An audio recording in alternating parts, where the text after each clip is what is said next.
नमस्कार दोस्तों, स्वागत है आप सबका एक बार फिर से लर्निंग की एक नई वीडियो में। दोस्तों, जैसा कि आज संडे है तो सैटरडे संडे जो हम वीडियो लाते हैं स्विंग ट्रेडिंग की, तो सैटरडे को तो नहीं लाएं, लेकिन आज संडे है, कुछ स्टॉक हमने सेलेक्ट किया हुआ है आगे आने वाले वीक में कि वो स्टॉक किस तरह का परफॉर्मेंस कर सकता है, वो सब सारा चीज़ हम लोग देखेंगे।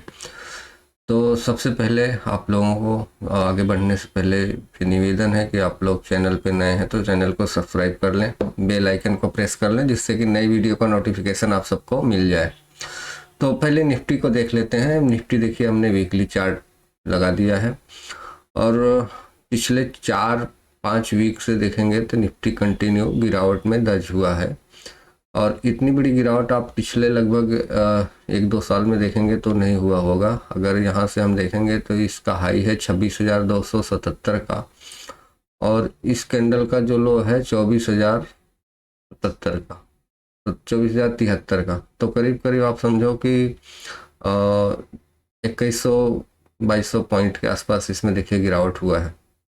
इतनी गिरावट कभी किसी भी जगह पे नहीं हुआ है जितनी गिरावट यहाँ पे आपको ये देखने को मिला हुआ है। निफ्टी यदि यहाँ पे सस्टेन करता है तो ठीक है, लेकिन अगर इस यहाँ से गिरेगा तो फिर आपको निफ्टी 22,000 के आसपास आता हुआ दिखेगा। यदि निफ्टी 24,000 के रेंज को सस्टेन नहीं किया तो आने वाले समय में देखिए निफ्टी इस तरह से बाउंस बैक करके थोड़ा ऊपर जा सकता है, उसके बाद भी इसमें गिरावट आ सकती है। तो आगे क्या होगा हमें नहीं पता, लेकिन फिलहाल के लिए निफ्टी अभी यहाँ पे सस्टेन किया हुआ है। यदि यहाँ पे सस्टेन हो गया तो 1-2-3-4 वीक तो हो सकता है यहाँ से एक बाउंस बैक ऊपर की तरफ मिले। अगर नहीं सस्टेन हुआ तो नीचे की तरफ आ सकता है।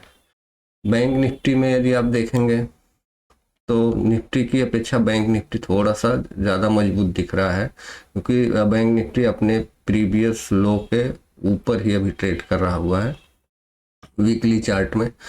तो इसका भी सपोर्ट यही है बैंक निफ्टी का, 49,500 के आसपास का जो सपोर्ट है। अगर इसको सस्टेन किया तो ठीक है, नहीं सस्टेन किया तो फिर आपको ये 46,000 के आसपास दिख जाएगा। तो आइए चलते हैं, अब हम स्टॉक की तरफ चलते हैं। तो हमारा जो पहला स्टॉक है, हमने फेडरल बैंक का यहाँ पे देखिए लगाया हुआ है। और फेडरल बैंक के बारे में थोड़ा सा हम फंडामेंटल जान लेते हैं। फेडरल बैंक का फंडामेंटल क्या है, तो फेडरल बैंक के बारे में तो देखिए, फेडरल बैंक का ओवरव्यू आप लोगों को दिखाना चाहता हूँ। ये है 50,035 करोड़ मार्केट कैप की कंपनी है। ये मिड कैप की कंपनी है। एक साल में इसने 44% का रिटर्न दिया हुआ है। 204 रुपये 17 पैसे का इसका रेट चल रहा है।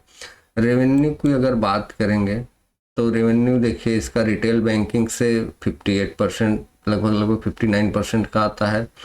कॉर्पोरेट एंड होलसेल बैंक से 25.81% का है। ट्रेजरी 14.39, बाकी अदर से 0.9%। ये इसका मार्केट एक्टिविटीज कह सकते हैं कि यहाँ से यहाँ पे इतना परसेंट का इसका मार्केट एक्टिविटीज है। अगर इसका फाइनेंशियल देखेंगे तो काफ़ी अच्छा फाइनेंशियल है इसका। 2022 में देखिए 16,502 करोड़ का इसने अपना बिजनेस किया था, जिसमें से 1,969 करोड़ का प्रॉफिट हुआ था। 2023 में 20,248 करोड़ का इसने बिजनेस किया था, 3,165 करोड़ का प्रॉफिट हुआ है। और मार्च 2024 तक ये 26,782 करोड़ का बिजनेस किया था और 3,838 करोड़ का इसका मार्जिन प्रॉफिट था। यहाँ पे आप सेल्स देखोगे तो अभी जो चल रहा है 2024-25 का, सितंबर 2024 तक का 8,015 करोड़ का था। ईयर ऑन ईयर में 22% का लगभग चेंज आया है। क्वार्टर एंड क्वार्टर में लगभग 4.59%। ऑपरेटिंग प्रॉफिट में भी आप 1,669 करोड़ का सितंबर 2024 तक था। ईयर ऑन ईयर में 19.2% का चेंज आया है और क्वार्टर एंड क्वार्टर में 5.83% का। नेट प्रॉफिट 1,096 करोड़ का और ईयर ऑन ईयर में 10% की बढ़ोतरी के साथ देखिए इसमें प्रॉफिट आया है। और क्वार्टरली अगर देखेंगे तो 6.69% का इसमें ये चेंजिंग आया हुआ है। तो ये इसका थोड़ा सा इन्फो था, हम लोग आपको देने के लिए दे दें। अब आइए इसके टेक्निकल को समझते हैं फेडरल बैंक के। फेडरल बैंक का देखिए यहाँ पे हमने डेली चार्ट लगाया हुआ है। आप लोग मार्केट में देख रहे होंगे काफ़ी दिन से मार्केट गिरता हुआ जा रहा है और काफ़ी बड़ी गिरावट के साथ पूरे ग्लोबल में मार्केट गिर रहा है, ऑल वर्ल्ड मार्केट गिर रहा है, सिर्फ चाइना को छोड़ करके, और इंडिया में भी मार्केट गिर रहा है। लेकिन फेडरल बैंक अपने आप को देखिए अपर लेवल पे सस्टेन किया हुआ है और काफ़ी अच्छे वॉल्यूम के साथ देखिए यहाँ पे सस्टेन किया हुआ है। यदि इसको हम एक वीकली चार्ट में देखेंगे तो आप देखो वीकली चार्ट में यहाँ से कंटिन्यू एक अपसाइड का मूवमेंट दिखा है, इसके बाद ये नीचे थोड़ा सा आया, लेकिन अभी आप देखोगे ये कैंडल और इस कैंडल के नीचे आप वॉल्यूम देखोगे तो कितना अच्छा यहाँ पे ब्रेकआउट करने के लिए तैयार हुआ है।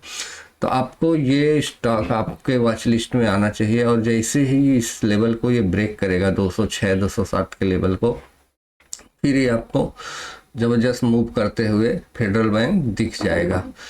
इस कंडीशन में आप अगर डेली चार्ट पे इसको देखोगे तो इस डेली चार्ट पे यहाँ पे आपका स्टॉप लॉस बन जाएगा एक, और टारगेट आप अपने हिसाब से देख सकते हो। इसका 2 गुना टारगेट बनेगा, यहाँ से यहाँ तक का 2 गुना टारगेट आप इसका बनेगा। आप टारगेट की बात कर लें तो देखिए अगर हम एंट्री पॉइंट यहाँ पे देखते हैं तो ये इसका स्टॉप लॉस हो जाएगा और इसका डबल हम टारगेट पकड़ लें अगर 1:2 तो 235 के आसपास का हमारा यहाँ पे टारगेट बनेगा। इस तरह का टारगेट आने वाले समय में फेडरल बैंक में देखने को मिल सकता है। दूसरा हमारा स्टॉक है मैक्स फाइनेंशियल। ये भी देखिए हम डेली चार्ट यहाँ पे लगाए हुए हैं, तो मैक्स फाइनेंशियल के बारे में थोड़ा सा इसका फंडामेंटल देख लीजिए, उसके बाद इसका टेक्निकल फिर देखते हैं। देखिए ये 44,175 करोड़ कंपनी है, ये भी मिड कैप की कंपनी है। एक साल में इसने 46.91% का रिटर्न दिया हुआ है। 1286 रुपये इसका भी रेट चल रहा है। फाइनेंस कंपनी है Max Financial Service, hold a stake in Max Life. Max Life का ये leading private life insurance company का एक कोलैबोरेशन विथ मित्सुई, ये जापानीज कोई कंपनी है, उसका ये मैक्सिमम स्टेक अपने पास रखा है। एक साल में देखिए बहुत अच्छा रिटर्न दिया है, लगभग 47% का। 3 ईयर का रिटर्न अगर आप देखेंगे तो 31% का। 5 ईयर का रिटर्न इसका 219% का है। 5 साल में 219% का इसका रिटर्न है। तो रेवेन्यू अगर आप देखेंगे तो लाइफ इंश्योरेंस से 99% का इसका रेवेन्यू है, इसका बिजनेस है। और फाइनेंशियल में अगर आप इसको देखेंगे तो 2022 में इसने 31,156 करोड़ का बिजनेस किया था और 253 करोड़ इसका जो प्रॉफिट था, 521 करोड़ का इसके ऊपर कर्जा था। मार्च 2023 में 31,384 करोड़ का बिजनेस, 378 करोड़ का प्रॉफिट और 521 करोड़ का वही जो यहाँ पे कर्ज था, वो डेप्थ यहाँ पे भी था। और 46,573 करोड़ तो मार्च 2024 तक का इसका बिजनेस था। 340 करोड़ का इसका यहाँ पे प्रॉफिट हुआ है, तो 521 करोड़ का इसका यहाँ पे डेथ है। यहाँ पे सेल्स में देखिए 13,372 करोड़ का इसका सेल्स था सितंबर 2024 में। ईयर ऑन ईयर 21.56% का इसका बढ़ोतरी हुआ था। क्वार्टर में 13.34% की बढ़ोतरी हुई है। ऑपरेटिंग प्रॉफिट 171 करोड़, इसमें भी जो है 19.31% की बढ़ोतरी हुई है। क्वार्टर में थोड़ा कम हुआ है। नेट प्रॉफिट 112 करोड़ का, ईयर ऑन ईयर में -23% की इसमें कमी आई है और क्वार्टर में -11% की कमी आई है। तो ये कंपनी है। और आप यहाँ पे अगर देख सकते हो मैक्स फाइनेंशियल की, मैक्स फाइनेंशियल यहाँ पे हमने देखिए डेली चार्ट लगाया हुआ है और यहाँ पे ये सस्टेन किया। ये ये जो हमने स्टॉक सिलेक्ट किया हुआ है, इस सिलेक्ट करने का सिर्फ एक ही पर्पज है कि गिरते हुए मार्केट में ये अपने आप को अपर लेवल पे सस्टेन किया हुआ है, ऊपरी लेवल पे यहाँ पे सस्टेन किया हुआ है। इसका मतलब ये हुआ कि इस स्टॉक में तेजी बनी हुई है। लोग मार्केट से बाहर अभी बैठ के वेट कर रहे हैं, लेकिन कोई ना कोई तो यहाँ पे पैसा डाल रहा है जो ये स्टॉक इतने ऊपर अभी तक सस्टेन किए हुए हैं। इसका अगर वीकली चार्ट हम यहाँ पे देखिए लगाते हैं, तो वीकली चार्ट में आप देखो कितना अच्छा यहाँ पे कैंडल बना हुआ है और अपर लेवल पे यहाँ पे सस्टेन किया हुआ है, बढ़ते ही जा रहा है। मार्केट गिर रहा है लेकिन ये स्टॉक बढ़ रहा है। सिलेक्ट करने के पीछे का यही सिर्फ एक कारण है कि सारे स्टॉक गिर रहे हैं, सारे स्टॉक गिर रहे हैं, लेकिन ये स्टॉक ऊपर जा रहा है। इसका मतलब इसमें बड़े लोग तो पैसा डाल रहे हैं, कोई तो खरीदी कर रहा है। तो इसका रीजन यही है सिलेक्ट करने का। तो आप इसको अपनी वॉच लिस्ट में रख सकते हैं, इसको देख सकते हैं। इसका जो एंट्री पॉइंट है यही है 1300 के ऊपर, और स्टॉप लॉस 1240 का। इसका भी टारगेट आप इस यहाँ से डबल लगा सकते हैं, जो भी यहाँ पे है। इस 175 पॉइंट का स्टॉप यहाँ पे आप अपना टारगेट लगा सकते हैं। और स्टॉप लॉस अगर देखेंगे तो इसका स्टॉप लॉस हो रहा है 60 पॉइंट का आपका स्टॉप लॉस यहाँ पे हो रहा है, और 175 पॉइंट का आपका टारगेट हो रहा है। रिस्क रिवार्ड रेशियो जो है इसका बहुत अच्छा आ रहा है। अगला स्टॉक है यूटीआई एएमसी। यूटीआई एएमसी का भी आप देख लीजिए थोड़ा सा, इसका फंडामेंटल क्या है। यूटीआई एएमसी का फंडामेंटल के बारे में थोड़ा सा फाइनेंशियल की जानकारी कर लीजिए। 17,432 करोड़ की कंपनी है, ये स्मॉल कैप है, और एक साल में इसका रिटर्न है 80% का। 1 ईयर में 80% का रिटर्न दिया हुआ है। 1360 रुपये का इसका भी मार्केट रेट चल रहा है।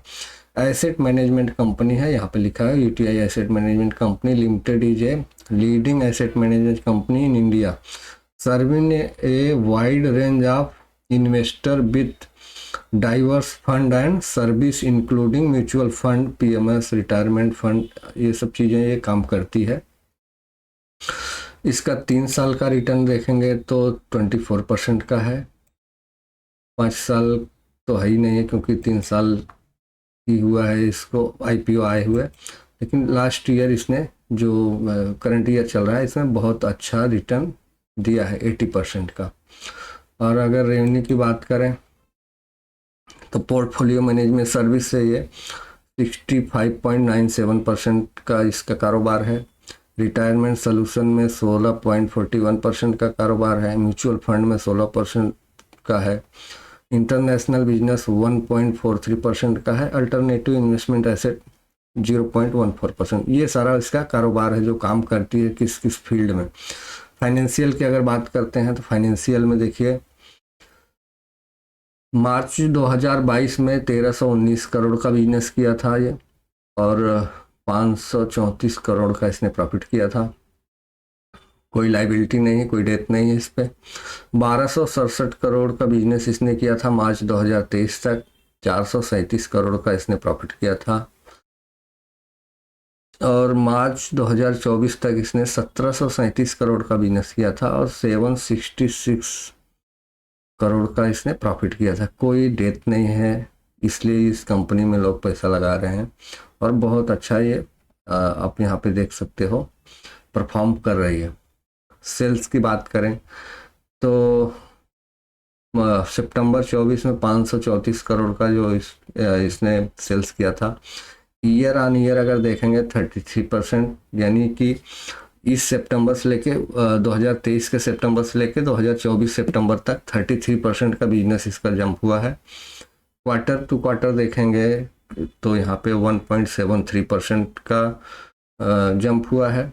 ऑपरेटिंग प्रॉफिट में 348 करोड़ का इसने प्रॉफिट किया है। ईयर ऑन ईयर में 50% से ज़्यादा का इसने जंप किया है।